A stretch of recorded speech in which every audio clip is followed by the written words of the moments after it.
Hello guys, welcome back to my channel be together.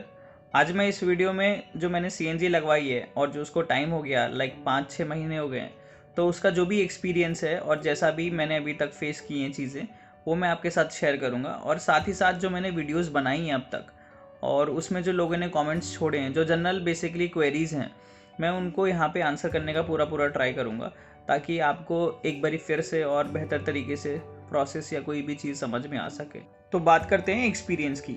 तो experience में मैं ये कहना चाहूँगा कि जो गाड़ी मैं पहले पेट्रोल पे चलाता था और अब मैं ऑलमोस्ट 98% सीएनजी पे चलाता हूँ, तो इस चीज़ में फ़र्क क्या आया है या कैसा एक्सपीरियंस मैंने लिया है। अब एक्चुअली होता क्या है, जब मैंने अगस्त में गाड़ी में सीएनजी लगवाई थी, तब मोर और लेस गर्मी का ही टाइम था। तो गाड़ी मेरी जब मैं स्टार्ट करता था, मतलब नॉट न्यूट्रल पे है गाड़ी और पार्किंग में खड़ी है, तो जब मैं स्टार्ट करता था तो मैक्सिमम 2 मिनट लेती थी सीएनजी पे स्विच होने के लिए। वो इसलिए क्योंकि सीएनजी पे स्विच होने के लिए या सीएनजी पे गाड़ी को चलने के लिए एक ऑप्टिमम टेम्परेचर की ज़रूरत होती है, जो कि सेट किया जाता है सीएनजी फिटमेंट के टाइम, जो आपका कंप्यूटर से सेट होता है। तो वो मेरी गाड़ी के लिए 35 सेट हुआ है, तो 35 डिग्री आने तक इंजन को, तो तब तक वो गाड़ी पेट्रोल पे ही रहती है और उसके बाद जाके सीएनजी पे स्विच होती है। बट अब क्योंकि सर्दी का टाइम चल रहा है, ऑलमोस्ट जनवरी आ गया है, स्टार्ट हो ही गया है, तो अब क्या होता है कि जनवरी में यानी ये सर्दी के माहौल में 6 से 7 मिनट लगते हैं गाड़ी को। मेरी गाड़ी न्यूट्रल अगर स्टार्ट हुई हुई है, तो 6 से 7 मिनट लगते हैं उसको सीएनजी पे स्विच होने के लिए। अब कभी कभी ये मुझे एक प्रॉब्लमेटिक लगता है कि 7 मिनट तक मेरी गाड़ी ऐसे ही खड़ी है, पेट्रोल पे चल रही है या सीएनजी पे स्विच नहीं हो रही। बट मैंने फिर से अपने जो जहाँ से मैंने इसकी फ़िटिंग कराई, मैंने वहाँ पे बात की कि सर्दी में इतना टाइम लेती है ये करके। तो उन्होंने यही सजेस्ट किया कि आपको दिन भर गाड़ी चलानी है और आप दिन भर अपनी गाड़ी या जितना भी जहाँ पे भी आप जा रहे हैं, आप मोस्टली सीएनजी पर ही जाओगे, राइट। तो क्या है कि स्टार्टिंग में अगर इंजन अगर पेट्रोल पे चल जाता है या उसको थोड़ा सा पेट्रोल मिल जाता है, तो आपके इंजन की लाइफ और उसकी जो परफॉर्मेंस है वो अच्छी रहती है, उसमें कभी प्रॉब्लम नहीं आती। आप चाहो तो इस 35 डिग्री के टेम्परेचर को आप 10 या 15 डिग्री पे भी सेट कर सकते हो या करवा सकते हो, कि जैसे ही आप गाड़ी ऑन करो 1 या 2 मिनट के अंदर आपकी गाड़ी ऑटोमेटिकली स्विच हो जाए सीएनजी पे। वो भी एक फैक्टर हो सकता है। बट क्योंकि आपको ऑलमोस्ट पूरा काम सीएनजी पे ही करना होता है, चलानी होती है, तो अगर 1-2 मिनट ज़्यादा चल जाती है या उस इंजन को गर्म होने में 1-2 मिनट ज़्यादा लग जाते हैं, मान लीजिए, तो इसमें कोई प्रॉब्लम नहीं है। इससे इंजन की लाइफ अच्छी होनी है और बेटर रहनी है, लाइफ मेंटेन रहनी है, तो इसमें कोई प्रॉब्लम नहीं है। तो इसलिए ये मेरे को एक प्रॉब्लम नहीं लगती, क्योंकि मैंने 1-2 जो सीएनजी कस्टमर्स हैं उनसे बात करने की कोशिश करी कि आपकी गाड़ी कैसे होती है। अच्छा, ये चीज़ कंपनी फिटेड गाड़ियों में नहीं होती। कंपनी फिटेड गाड़ियों में क्या होता है कि आप स्टार्ट करो, जैसे ये आपकी वैगनार हो गई या ऑरा हो गई और ये जो ग्रैंड नियोस आती है, तो उसमें जब आप इंजन स्टार्ट करते हो तो मेरे ख्याल से कुछ सेकंड्स के बाद या 1-1.5 मिनट के अंदर अंदर ही जो है गाड़ी सीएनजी पे ऑटोमेटिकली स्विच हो जाती है। तो उसका रीज़न ये है, जो कंपनी फिटेड सीएनजी है या जो फिटमेंट है, उसमें उन्होंने कनेक्शन कूलेंट के साथ भी किए हुए हैं। भाई ये जो आप रेट्रो फिटिंग से लगवाते हो, ये लोग कूलेंट के साथ जनरली करके नहीं देते। 1-2 का पता नहीं, मैंने वैसे कोई केस ऐसा देखा नहीं। बट लेकिन ये होता है कि अगर कूलेंट के साथ आपकी जो सीएनजी की फिटमेंट है वो अटैच्ड है, तो कूलेंट वो टेम्परेचर प्रोवाइड करने की कोशिश करता है, वो जो लैग है, वो जो गैप है, वो मेंटेन करने की कोशिश करता है, और फिर उससे गाड़ी इमीडिएटली यानी बहुत ही जल्दी आपकी जो है सीएनजी पे स्विच हो जाती है। बट क्योंकि मेरे केस में तो नहीं है, तो इसलिए ये इतना टाइम लेती है। तो परफॉर्मेंस तो बिल्कुल ओके है, मतलब 100 आउट ऑफ 100 मैं देना चाहूँगा इस चीज़ को। अब रहा सवाल, ये पूछते हैं बहुत सारे लोग, या बहुत सारे लोगों का ये कंसर्न रहता है कि पेट्रोल पे चलाने पे और सीएनजी पे चलाने पे क्या पिकअप है, कैसा है, मतलब हिसाब किताब इसका ना। तो मैं उनको यही बताना चाहता हूँ, देखो, एक गाड़ी होती है डीजल की, आप एक जैसे मेरी गाड़ी स्विफ्ट है, तो आप एक स्विफ्ट डीजल लो, आप एक स्विफ्ट पेट्रोल लो, उन दोनों की ड्रैग रेस करवाओ, ठीक है। ड्रैग रेस भी नहीं समझते तो उनका ये समझो, आप दोनों गाड़ी चलाओ एक एक करके, और आप दोनों में सेम सिनेरियो रखो कि आपको फर्स्ट गियर में आप पूरा थ्रॉटल दे रहे हो, यानी पूरी रेस दे देते हो, है ना, और या गाड़ी आप सेकंड गियर में रखते हो और पूरी रेस दे देते हो, तो वो आप एक एक एक्सपीरियंस करके देखो। मैं मोटा मोटा ये समझाना चाहता हूँ कि डीजल की गाड़ी का पिकअप और पेट्रोल की गाड़ी का पिकअप का कोई मैच नहीं है, आप नहीं मैच कर सकते और नहीं जज कर सकते कि ये सेम क्यों नहीं है, या ये मतलब ऑलमोस्ट एक जैसा क्यों नहीं है, या इनमें डिफरेंस क्यों है ना। तो वैसे ही आप पेट्रोल और सीएनजी की गाड़ी में वो जो पिकअप का जो सिनेरियो है उसको आप जज नहीं कर सकते, क्योंकि अब यहाँ सीन क्या है कि डीजल एक फ्यूल है, पेट्रोल एक फ्यूल है, सीएनजी एक फ्यूल है। इन तीनों की अपनी अपनी प्रॉपर्टीज़ हैं, अपना अपना काम करने का तरीका है, तो इनका अपना अपना एक बिहेवियर निकल के आता है जब ये यूज़ होते हैं किसी भी इंजन में।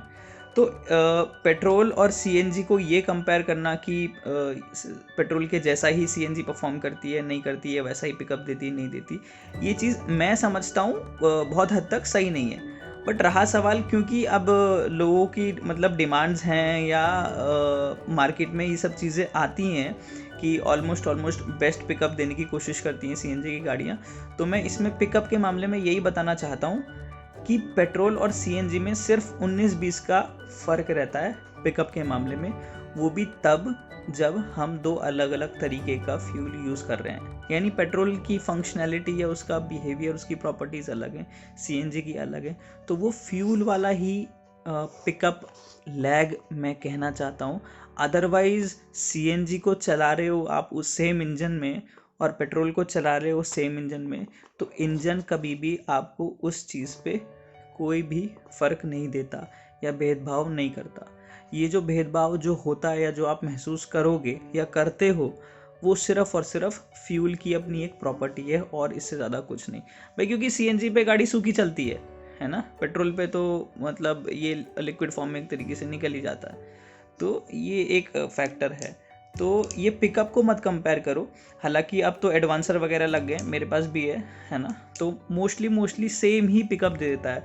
और एडवांसर की तो प्रॉपर्टी इतनी अच्छी है कि आप उसको अगर थोड़ा और ज़्यादा ट्यून करने की कोशिश करोगे ना, तो क्योंकि मैंने खुद ने भी ट्राई किया था, मैंने क्या कर दिया था, ज़्यादा ट्यून कर दिया था, मतलब मैं बहुत हल्की सी रेस दूँ और वो बिल्कुल बढ़िया पिक करे गाड़ी को ना, तो वो इनफैक्ट वो भी करने लग गया था। मैं एक टाइम पे पेट्रोल से ज़्यादा मुझे पिकअप सीएनजी पे मिलने लगा था। बट फिर उससे जो मुझे समझ में आया वो ये कि नंबर ऑफ़ किलोमीटर्स कम हो जाता है, यानी माइलेज कम हो जाता है, क्योंकि भाई एक साथ बहुत सारी गैस निकल रही है, वो एडवांस कर रहा है ऑटोमेटिकली, नॉर्मल से ज़्यादा तुम्हें गैस भेज रहा है, तो तुम्हारे पिकअप तो बढ़ जाएगा, बट फिर तुम्हारा माइलेज या वो जो टोटल किलोमीटर्स हैं आप जब टैंक फुल करवाते हो तो वो नहीं मिलेगा आपको। तो वो वो भी एक तरीके का सही नहीं है भाई। आप अननेसेसरी जितनी रिक्वायरमेंट है उससे ज़्यादा आप सीएनजी दे रहे हो, है ना, तो वो भी एक तरीके से मैं तो जो समझता हूँ वो ये है कि वो वेस्ट ऑफ फ्यूल है भाई। उसको इंजन को जितना चाहिए उस मोमेंट पे उससे ज़्यादा मिल रही है तो बाकी तो बेकार ही जानी है, तो कोई फ़ायदा वैसे भी नहीं है। तो फिर मैंने बेस्ट जो ऑप्टिमम एडवांसर की जो सेटिंग थी, जो ट्यूनिंग थी, वो मैंने करी और उसके हिसाब से मुझे तो बेस्ट पिकअप मिल रहा है। मैं यही कहना चाहता हूँ अगर मैं सीएनजी की बात करता हूँ, क्योंकि मैं नहीं कंपेयर करता पेट्रोल से, और अगर कंपेयर भी करो तो मैं यही कहूँगा कि मुझे 19 और 20 का फ़र्क डेफिनेटली नज़र आता है, और वो हमेशा नज़र आएगा ही। वो आप कंपनी फिटेड सीएनजी की गाड़ी ले लो, है ना, उसमें पेट्रोल पे चला के देखो और सीएनजी पे चला के देखो, तो वहाँ भी आपको डेफिनेटली वो 19-20 का फ़र्क नज़र आएगा। यही सेम केस रेट्रोफिटिंग के मामले में भी है। तो अब बात करते हैं क्वेरीज़ की, यानी कमेंट्स की, जो आप लोगों ने मेरी जितनी वीडियोस हैं उन पे आपने छोड़े थे। तो जो भी जनरल कमेंट्स हैं मैं ट्राई करता हूँ, क्योंकि ये बार बार चीज़ें आती हैं, तो मैं एक ही बारी में सबको आंसर करना चाहता हूँ। मैं चाहता हूँ कि लोग इस वीडियो के हेल्प से समझें। तो सबसे पहला है कि एवरेज कितना निकलता है। तो देखिए, जैसे जब किसी की भी गाड़ी हो, कोई भी गाड़ी हो, चाहे पेट्रोल की हो, डीजल की हो, या फिर जो है सीएनजी की हो, तो जो भी फ्यूल पे आप गाड़ी चलाते हो तो आप हमेशा क्यूरियस रहते हो कि आपकी गाड़ी कितना परफॉर्म कर रही है, क्या माइलेज दे रही है। तो मैंने भी जब सीएनजी लगवाई थी, तो मैंने सीएनजी लगवाने के बाद मैंने एक एक्सेल शीट मेंटेन करने लगा था मैं, क्योंकि मैं थोड़ा स्टैट्स में ज़्यादा ध्यान देता हूँ कि कैसा क्या नंबर्स मुझे मिल रहे हैं। तो उस एक्सेल शीट में मैं जो मेंशन करता था वो ये कि मैंने कितने किलो गैस भरवाई है, और मेरी वो जो टोटल गैस भरी उसमें कितने किलोमीटर चल गई, और जो गैस भरवाई मैंने उसकी मेरी टोटल कॉस्ट क्या आई। जैसे मान लीजिए फॉर एग्जांपल 7 kg मैंने गैस भरवाई, पर kg का कॉस्ट 50 रुपीज़ है, तो मेरा 350 रुपीज़ की मेरी टोटल कॉस्ट आई। अब मान लीजिए 7 किलो गैस मेरी जो टोटल सीएनजी है ना, वो 210 किलोमीटर चल जाती है, तो ऐसा मोटा मोटा एक 30 का माइलेज निकल के आ गया पर केजी के हिसाब से। तो मैं हमेशा स्टार्टिंग में, यानी मैंने अब इनफैक्ट अभी तक भी मैं मोस्टली यही करता हूँ कि जो भी जितनी भी टैंक में गैस है मैं सारी उसको यूज़ करता हूँ, और जब तक वो सीएनजी ख़त्म नहीं हो जाती, जब तक वो पेट्रोल पे ऑटोमेटिकली स्विच नहीं हो जाती, तब तक मैं सीएनजी पर ही चलाता हूँ, सो दैट मैं ये एग्जैक्टली मैं निकाल पाऊँ कि मेरी गाड़ी कितना माइलेज दे देती है या दे सकती है सीएनजी पे पर केजी के हिसाब से। तो जो मैंने एक्सेल शीट मेंटेन करी, उसमें मैंने ये पाया कि जब मैं गर्मियों में गाड़ी चलाता हूँ और मैं गाड़ी में एसी यूज़ कर रहा हूँ, क्योंकि जाहिर सी बात है गर्मी में आप एसी यूज़ करोगे, तो जब मेरा क्योंकि मेरी गाड़ी मैनुअल एसी पे ऐसा उसका रेगुलेटर टाइप है स्विफ्ट में, तो मैं मैक्सिमम 2 तक मैंने चलाया है गर्मियों में। तो मैं क्योंकि कूलिंग ठीक है तो 2 तक मुझे सफिशिएंट लगता है चलाने में। तो उस पे मैंने जो नोटिस किया है, और मैंने मोस्टली गर्मियों में जो चलाई है वो सिटी में ही चलाई है, मतलब हाईवेज़ पे गया हूँ बट बहुत कम गया हूँ। तो उसका भी एक जब हाईवे पे आप जाते हो और सीएनजी पे चला रहे हो या मतलब किसी भी फ्यूल पे चला रहे हो, तो उसकी एक परफॉर्मेंस या उसका एक जो किलोमीटर है वो अलग ही निकल के आता है। तो वो भी आपको सीधा सीधा आइडिया पड़ जाएगा कि हाँ, इसमें इतना डिफरेंस क्यों आया है।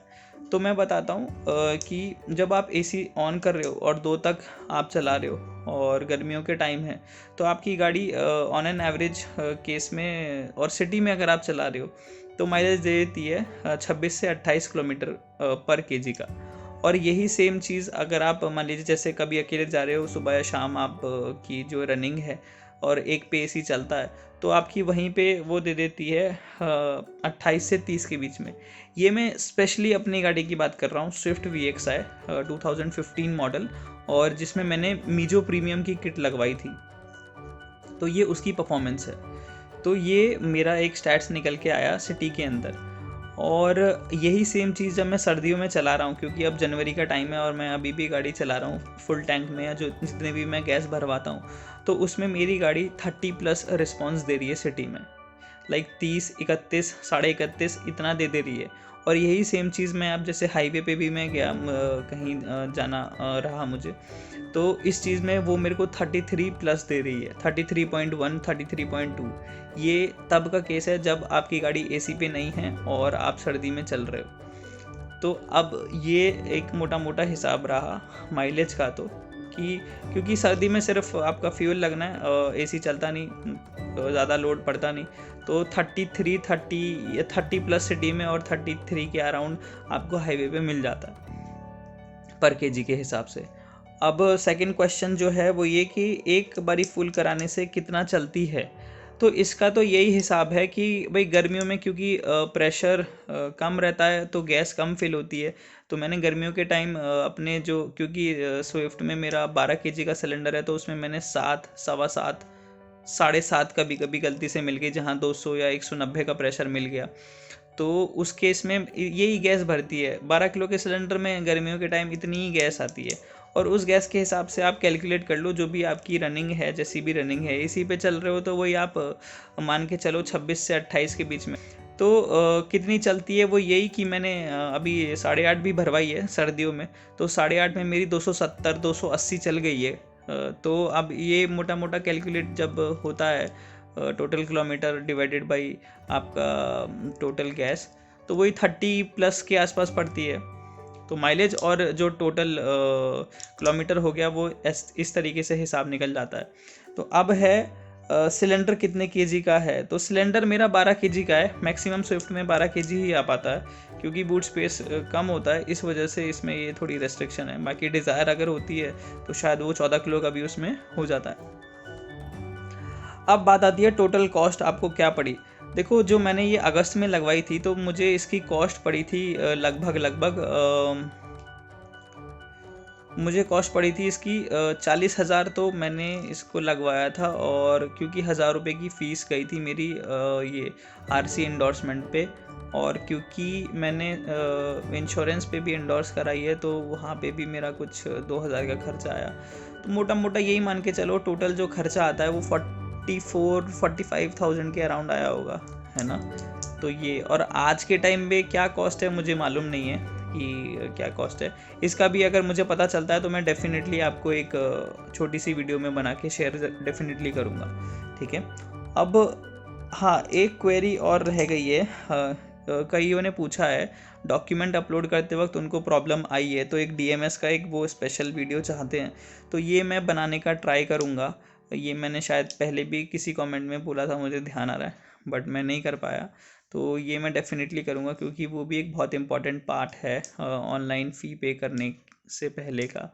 तो ये मैं आपको डेफिनेटली आने वाले टाइम में ज़रूर करके दूंगा। तब तक के लिए आप सेफ़ रहिए, और कोई भी क्वेरी हो तो आप अपना कमेंट सेक्शन में छोड़ सकते हैं, मैं ट्राई करूँगा आंसर करने का। Bye bye.